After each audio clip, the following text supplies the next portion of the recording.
You co-authored a book on grounding. Can you explain what that is? We talked about it a little bit before, and what is actually physically happening when you do that.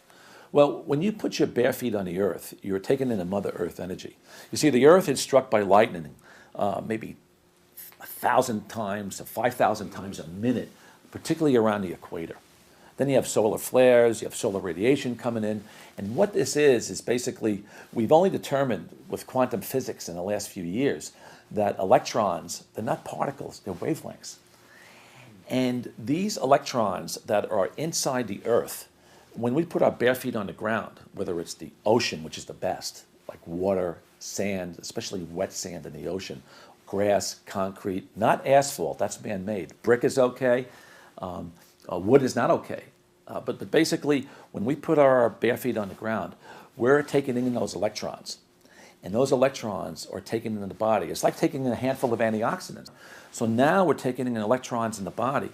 And these wavelengths of the body, we call it the Schumann energy, literally puts out the fires of inflammation. I mean, I've done research on this. It also supports heart rate variability. As a cardiologist, that's the research we did in a small pilot study, and we had it published.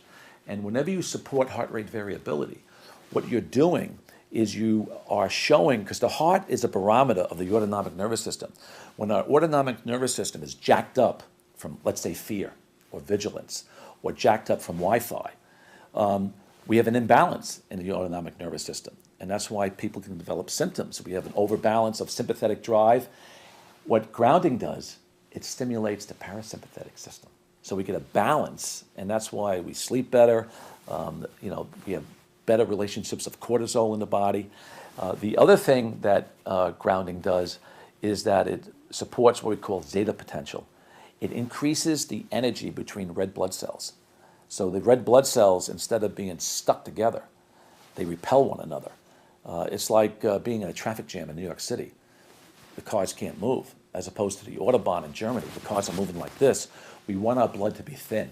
We want our blood to be like red wine, as opposed to red ketchup. The problem today is with all the electromagnetics, our blood is like red ketchup.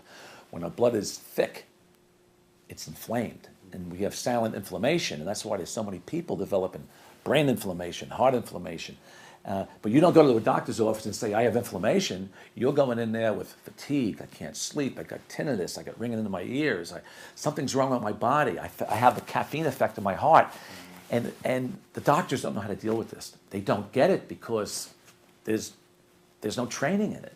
So that's why we have to really look at our computerized informational age as an age of unforeseen frequencies. And I'll tell you this, the unseen frequencies are more powerful, and they can be helpful, like the Earth's energy, or they can be destructive energy. And it's the unseen frequencies are the ones that are so much more powerful than what we can see. So that's the important part of learning about grounding, about electromagnetics. Some are good vibrations, some are bad vibrations, and that's what I'm going to talk about in the conference.